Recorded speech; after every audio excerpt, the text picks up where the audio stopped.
Online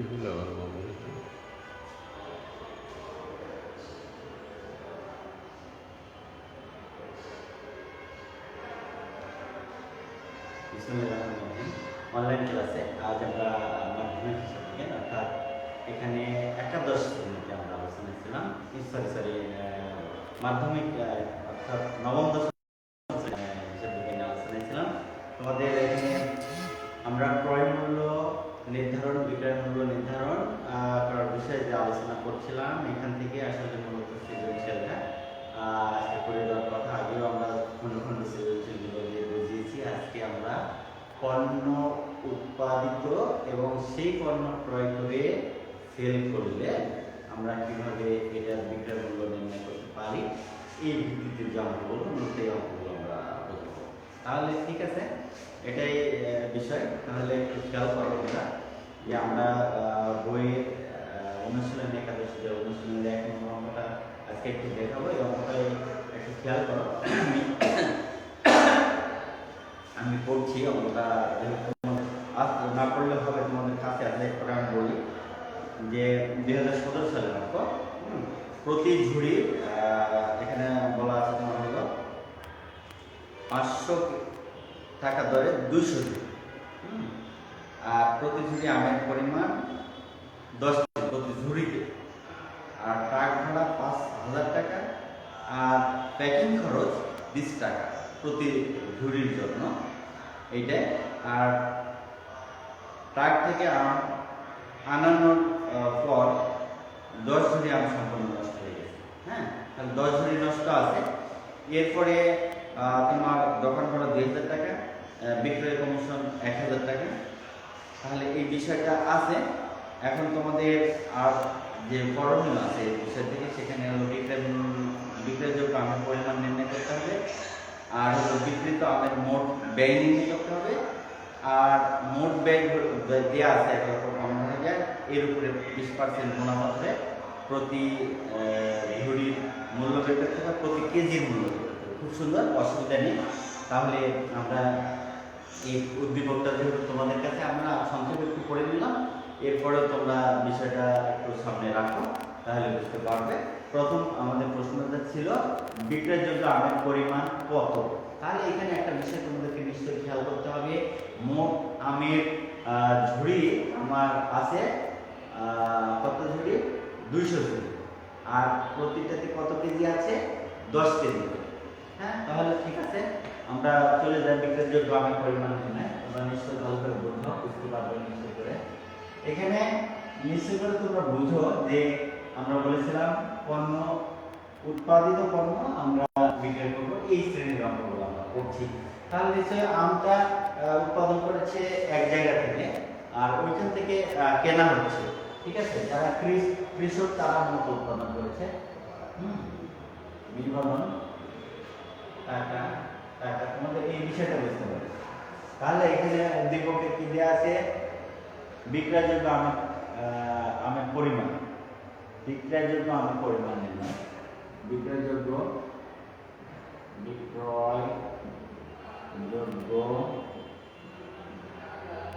আমের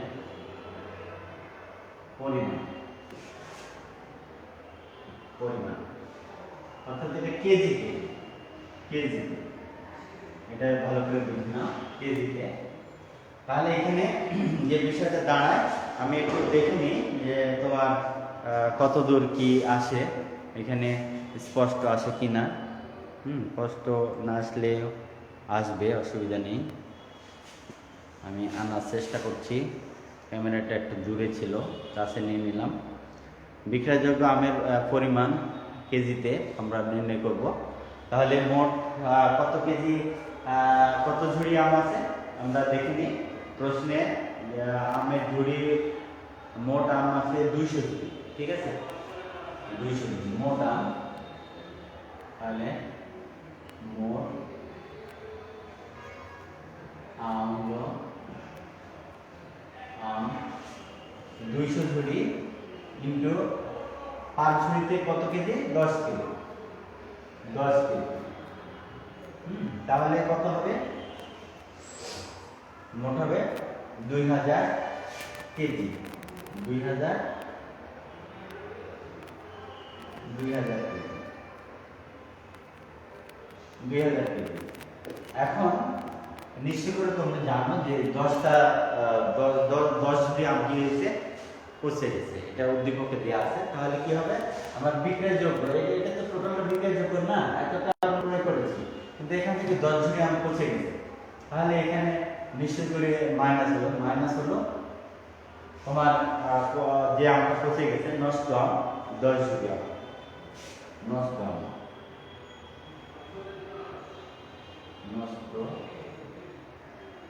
নষ্ট আম আছে কত ঝুড়ি, 10 ঝুড়ি। তাহলে 10 ঝুড়িতে কয় কেজি করে আছে, এক ঝুড়ি 10 কেজি। তাহলে কত হবে, 10 এর 100 কেজি। তাহলে এখানে কত হবে, 100 2000 থেকে যদি আমি বাদ দিই 1900 কেজি। তাহলে 1900 কেজি, এটা হলো টাকার পরিমাণ না, এটা কেজিতে হবে। এখানে তোমরা টাকা হবে না, কেজিতে হবে। তাহলে এই হলো ফাংশন। আমার ক নাম্বারের যে উদ্দীপকের যে রিকোয়ারমেন্টটা ছিল, নিশ্চয় করে আমরা সেটা করে দিয়েছি। তোমরা যদি না বুঝো তাহলে আমাকে জিজ্ঞাসা করবে, আমি আবার ওকে করে দেব, কোনো অসুবিধা নেই। তাহলে এইটা একটা গেছে, ক নাম্বার তোমাদের হয়তো বুঝে আছে। এরপরেরটাই আমরা আসি। এরপরে কি আছে, এরপরে আছে দেখো যে আমাদের খ নাম্বারে চাওয়া হয়েছে বিক্রিত আমের মোট ব্যয়ের পরিমাণ নির্ণয়। আমরা জানি যে মোট ব্যয় নির্ণয় করতে হলো, মোট ক্রয় মূল্য নির্ণয় করতে হবে, এর সাথে হলো আমার অন্যান্য পরোক্ষ ব্যয়গুলো যোগ করলে শেষ হয়ে যাবে। তাহলে মোট ব্যয় নির্ণয় করার ক্ষেত্রে আমরা একটা অপশন তৈরি করি, গর্ত তৈরি করে নিই। এখানে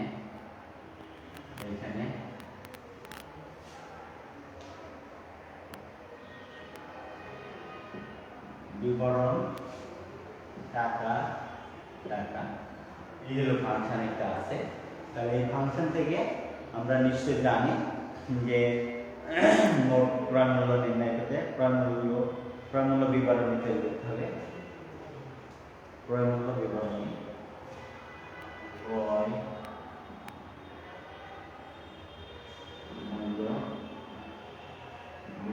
মোট ব্যয় চেয়েছে তো এই জন্য আর কি। কোম্পানির নাম যা আছে এটা তোমরা দিয়ে দিবা। কোম্পানির নাম কত সালের অঙ্ক, 2007 সালের জুন মাসের প্রথম সপ্তাহে, 2007 না কত সালে, এটা 2017 সালে জুন মাসের প্রথম সপ্তাহে, জুন মাসের 2017 সালের জুন মাসে প্রথম সপ্তাহে। তাহলে এখানে দেখো যে বিষয়টা এইটা হয়েছে, আমরা হেডলাইন দিয়ে দিলাম। এখন আসো কি বিষয়টা হচ্ছে, আমরা আমের ক্রয় মূল্য নির্ণয় করো। মোট যেহেতু ব্যয় নির্ণয় করছি, ক্রয় মূল্য আমের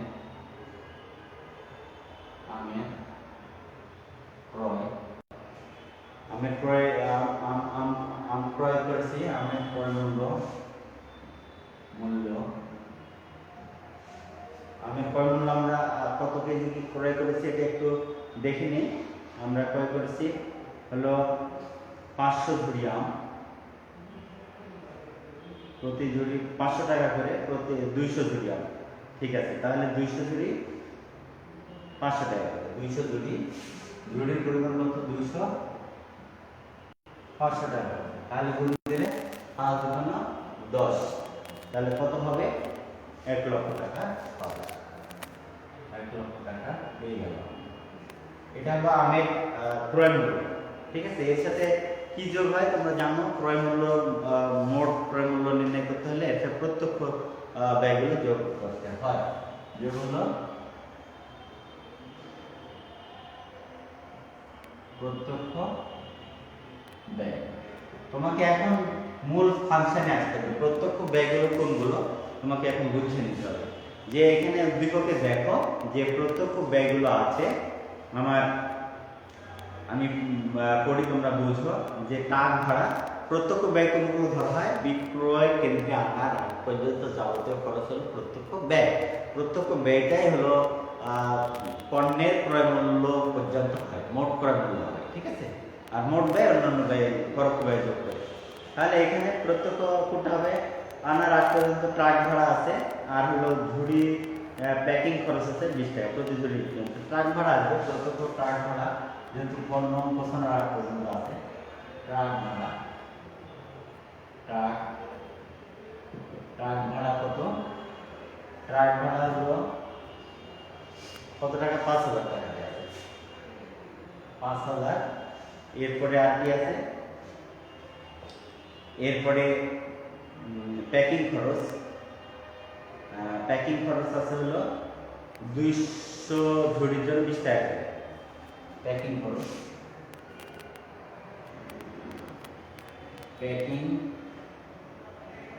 প্যাকিং খরচ 200 ঝুড়ি, কিন্তু প্রতি ঝুড়ির মূল্য হলো 20 টাকা করে প্যাকিং নিচ্ছে। তাহলে তার 2 দোকান 6000,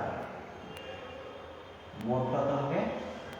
তাহলে মোট যোগ দিলে আমরা পেয়ে যাবো। মোট যোগ দিলে হলো 1,09,000, 1,09,000, 1,09,000 মোট ক্রয় মূল্য, মোট ক্রয় মূল্য। এর সাথে যোগ হবে পরোক্ষ, যোগ হলো পরোক্ষ ব্যয়। পরোক্ষ ব্যয়টা কি কি আছে একটু দেখে নেই আমরা বলেছিলাম যে বিক্রয় কেন্দ্রে আনার আগ পর্যন্ত যে খরচগুলো প্রত্যক্ষ খরচ, আর এরপরের যে খরচগুলো সেগুলো পরোক্ষ খরচ মূলত। তাহলে এটাই বুঝতে হবে আমাকে এটাই বুঝতে হবে যে বিষয়টা কি আছে। বিষয়টা আমরা একটু দেখে নেই। বিষয়টা হলো এখানে 10 ঝুড়ি আম নষ্ট হয়ে গেছে, এটার মধ্যে পড়ে না। পরের লাইন দেখো যে দোকান ভাড়া, হ্যাঁ, যেখান থেকে আমরা বিক্রি করি, একটু বিক্রয় কেন্দ্রে আমরা আর বিক্রয় কমিশন। তাহলে দুইটা আমরা পেয়ে গেছি, যে দোকান ভাড়া যেখান থেকে আমরা বিক্রি করবো, নিশ্চয় বিক্রয় কেন্দ্রে আনার আগ পর্যন্ত এই খরচ। আর আরেকটা কি যেন আমি বললাম, সেটা হলো কমিশন। হ্যাঁ, তুমি যদি বিক্রয় করার ক্ষেত্রে কমিশন ব্যবহার করো, নিশ্চয়ই এটা বিক্রয় কমিশন। সুতরাং এই দুটো পরোক্ষ ব্যয় পড়বে। তাহলে দোকান ভাড়া দাও, দোকান ভাড়া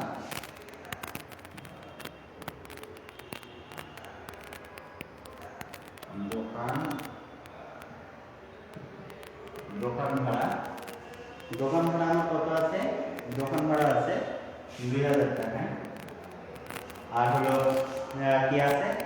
আর বিক্রয় কমিশন, বিক্রয়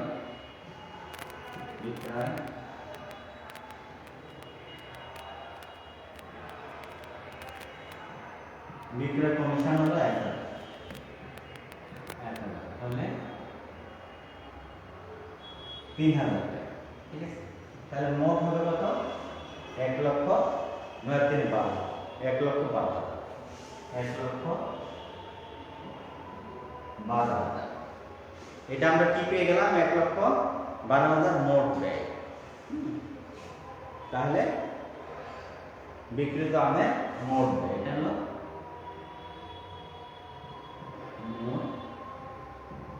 বিক্রিত আমের মোট ব্যয় আমরা পেয়েছি 1,12,000। এই হলো তোমার খ নম্বরের অপশন। আমরা খ নম্বরের অপশনগুলো করে দিয়েছি। এরপরে গ নম্বর অপশনে চলে যাব। খ পর্যন্ত আমাদের কোনো সমস্যা আছে কিনা, যদি থাকে তাহলে একটু বলবা, আমি একটু বুঝিয়ে দেব। আর যদি না থাকে তো অসুবিধা নেই। তাহলে আমাদের এই হলো খ নম্বরের অপশন। খ নম্বরের অপশনটা থেকে আমাকে গ নম্বর অপশন করতে হবে। সুতরাং এই বিষয়টা মনে রাখতে হবে। গ নম্বরে কি বলেছে এটা মিশিয়ে দিলাম। তোমরা তোমাদের বইতে আছে, সৃজনশীল ভিডিও দেখলেও পাবা। সুতরাং মিশিয়ে দিলাম। গ নম্বরে কি চেয়েছে এই অনুযায়ী আমরা অঙ্কটা করবো। গ নম্বরে কি বলেছে? গ নম্বরে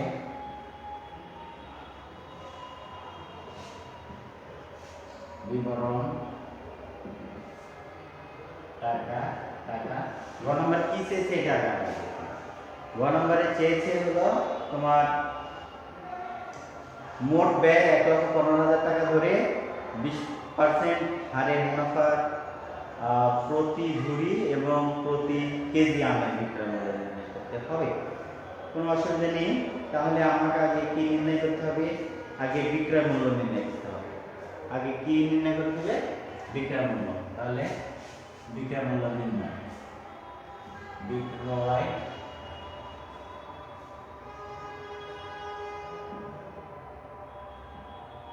মূল্য নির্ণয়। বিক্রয় মূল্য কেন নির্ণয় করতে হবে? কারণ হলো বলছে যে তোমার প্রতি ঝুড়ি আমের বিক্রয় মূল্য চেয়েছে আর প্রতি কেজি আমের বিক্রয় মূল্য চেয়েছে। সুতরাং আমি আগে বিক্রয় মূল্য না করলে কিভাবে পাবো? সুতরাং এই কারণে আমাকে বিক্রয় মূল্য নির্ণয় করতে হবে। বিক্রয় মোট ব্যয় আমার প্রশ্নতে দেওয়া আছে, মোট ব্যয়, মোট ব্যয় প্রশ্ন অনুসারে, প্রশ্ন মোট ব্যয় প্রশ্ন অনুসারে কত টাকা দেওয়া আছে? 1,15,000 প্রশ্নে দেওয়া আছে। তোমরা দেখো 1,15,000। এর সাথে কি যোগ হবে? যোগ হবে মুনাফা, মুনাফা। তাহলে 1,15,000 ইন্টু কত পার্সেন্ট মুনাফা দেওয়া আছে? এখানে অঙ্কে দেওয়া আছে যে 20% মুনাফা, 20% মুনাফা দেওয়া আছে। তাহলে এটা আমরা ক্যালকুলেটর ব্যবহার করলে পেয়ে যাবো। ক্যালকুলেটর ব্যবহার করলে আসবে হলো 23,000। কত টাকা? 23,000 টাকা, 23,000। তাহলে এটা তুমি 1,15,000 আর 23,000 কত হয়? এটা যোগ করলে তুমি পাবা হলো 1,38,000 টাকা। 1,38,000 টাকা। এই হলো তোমার আমের বিক্রয় মূল্য আমরা পেয়ে গেছি। এখন খুব সহজে আমরা আমার অপশন খুব সহজে পেয়ে যাব। সেটা হলো নিশ্চয় করে আমরা অন্য অপশানে যেখানে আছে আমরা পরের অপশনটা কি চেয়েছে? পরের অপশনটা চেয়েছে যে প্রতি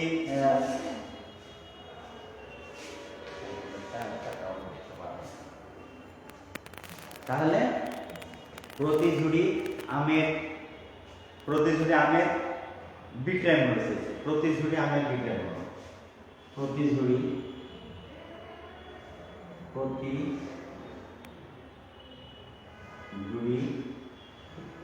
আমের বিক্রয় মূল্য,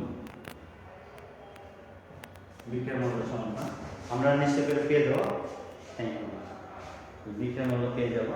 তাহলে বিক্রয় মূল্য আর হলো বিক্রয়যোগ্য আমের ঝুড়ি,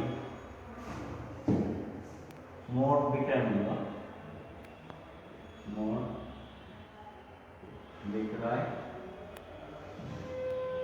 মূল্য আর ডিভাইড বাই বিক্রয়যোগ্য আমের ঝুড়ি, বিক্রয়যোগ্য